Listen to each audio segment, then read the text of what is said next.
Welcome to another episode of Jay's Lego Adventures. I'm Jay. In today's episode, we'll be reviewing set 10294, the RMS Titanic. Was it worth the cost? What were the difficulties? How did the Light My Bricks 2.0 kit compare to the Light My Bricks 1.0? These questions and many more will be answered. Coming in at 9,090 pieces and measuring 17.5 inches high by 6.5 inches wide by 4 foot 5 inches long, this is definitely the biggest set I've ever built. This is also the set that took the longest time to build. With adding lights, it took me 24 hours and 7 minutes. And that's not including sorting the pieces. So you can add another 2 hours to figure out the total time I spent with this set. The engineers at Lego have created a 1:200 scale replica of the majestic ship with many details. Some of the details are 300 portholes, 16 lifeboats, benches, and cranes. This set also built the decks with detailed versions of the grand staircase, the dining room, the smoking lounge, the reading lounge, and the swimming pool. It also created 2 reciprocating engines and 4 boilers, which unfortunately were hidden after attaching the lights. More on that later. One of my favorite things about this set? No stickers. There were 9 printed pieces. On the aft, the piece that says Titanic Liverpool. On each side of the bow, the piece that says Titanic. There were 2 4x4 slopes that serve as vents, and there was a 1x1 compass piece. Was the set worth the price? And was the Light My Bricks experience worth it? I'll answer those questions later in my review. First, we'll do this review in the order that Light My Bricks wanted me to build the set. So we'll start with the stern. First thing that you build is a turbine that gets hidden when you continue the build. There are a lot of 2x8 bricks used to build what I affectionately call the spine. This strengthens the points where the 3 sections connect. As we continued to build the stern, there was a clever use of ball hinges which created the angle of the stern. The 300 portholes are made using 1x2 plates and 1x1 angle brackets. Lights are added to some of the portholes to light them up. The propellers can turn via axles that connect them to 2 reciprocating engines. But because the Light My Bricks 2.0 does not allow the 3 sections to be separated, this feature is hidden. I do like the use of clips and pieces with handles being used to secure the hull. Throughout the build, clips and hinges were used to secure parts together. In all 3 sections, decks are built that are detailed, but again, since Light My Bricks does not allow the 3 sections to come apart, they cannot be seen. I really like the use of different slopes to get the curves of both the stern and the bow. To create the windows on the side, alternating white and trans black 1x1 plates were used. The second half of the stern section appeared to be really skinny until the hull was attached. Although I did have trouble connecting the first hull section, but that was due to user error. I was placing the wrong clips in the wrong spots. In all 3 sections, there are what I call light cannons that shine light along the sections of the build. When it came to building the aft of the ship, multiple hinges were used. But when it came time to connect the 2 halves of the stern, I ran into a little trouble getting all 3 axles lined up with their respective connectors. In each section, the halves use a small technique connectors to align the halves. Then small pieces on the side secure the halves together. When we went on to the midship, we built a boiler room, which again gets hidden due to the Light My Bricks 2.0 not allowing the 3 parts to separate. Now the same building techniques were used for the portholes, with some of them being lit up. We continued to build the promenade deck, which runs almost the entire length of the ship. The holes on the midship were attached with studs instead of clips. In this section, as well as the bow section, we built a representation of the grand staircase. At this point, I ran into some trouble with the light kit. Light My Bricks wanted me to attach a belt to a dock that was already secure. Small space made it impossible without taking parts of the ship apart. Moving on to the bow, we made more use of hinges and clips for the angles and used the same techniques for the portholes. We built boilers that again are hidden due to Light My Bricks 2.0 not allowing the 3 sections to come apart. Again, we had a little difficulty with attaching a belt to a port already secured. Now, when connecting the 2 halves of the bow together, the belt from the front half was just long enough to reach the 9-port dock on the back half, but it wasn't long enough to manipulate it to attach it.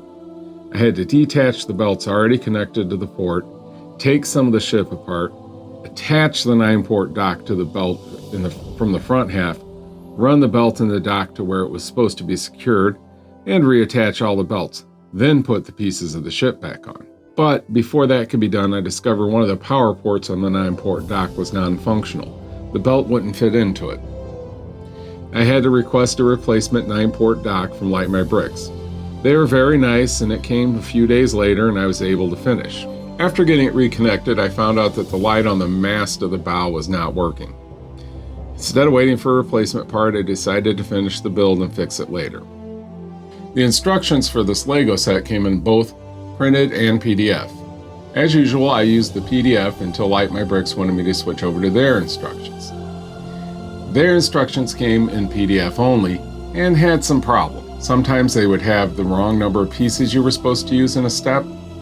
Like, they would say you needed 2 pieces when you really needed 5. Or they'd say you needed 5 when you really only needed 2. This made it very hard to sort the pieces into steps. There were a few times where they skipped whole steps. I'd get done with one step, go on to the next step, and there would be pieces in that next step that I was never instructed in the instructions to add. So I'd have to go back and figure it out before I could go on. I was wondering at those times why I had extra pieces left over. At one point, the instructions had the model orientated where you were putting pieces on the far end of the model. Now with a model this size, it's much easier and more logical to put pieces on the end closer to you than the end further away from you, especially after you attach the 2 halves of the sides together. I've built this set twice and I've added lights both times to it. One with the Light My Bricks 1.0 and one with the Light My Bricks 2.0. So I'm going to give you the differences between the two. Light My Bricks 1.0 definitely has more lights than Light My Bricks 2.0.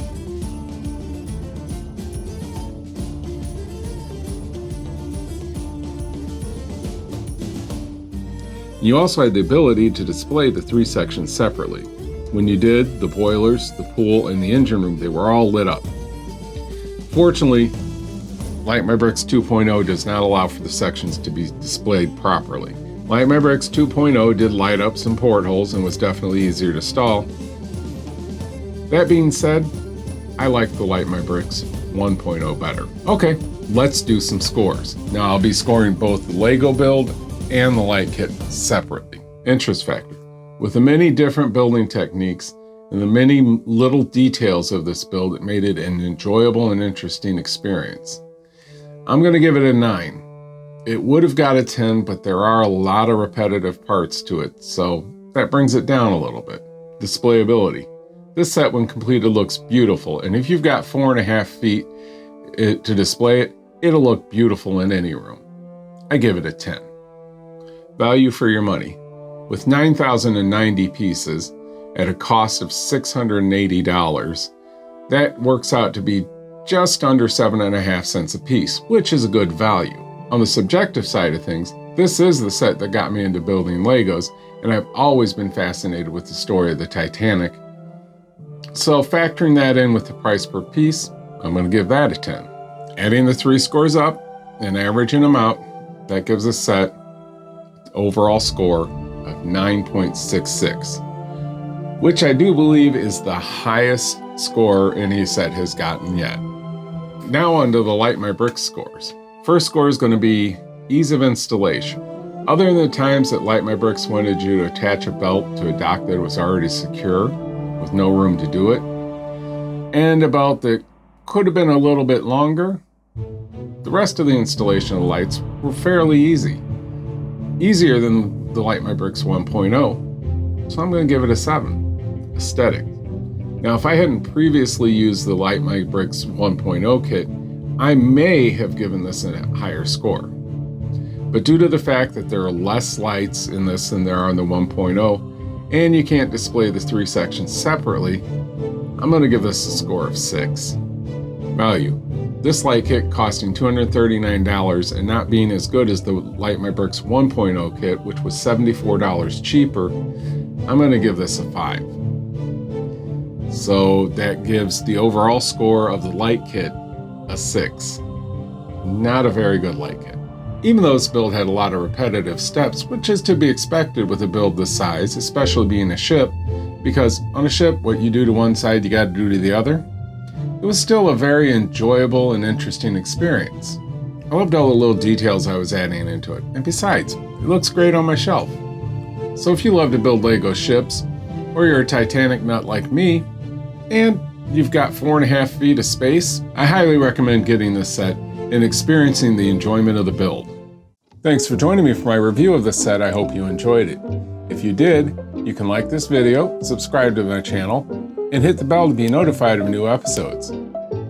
I have a Facebook and an Instagram, links in the video description, so follow me. Join me next time when I'll begin building my first mock, Baby, the 1967 Impala from the TV series Supernatural. If you'd like to see the Titanic being built from the beginning, check out this playlist.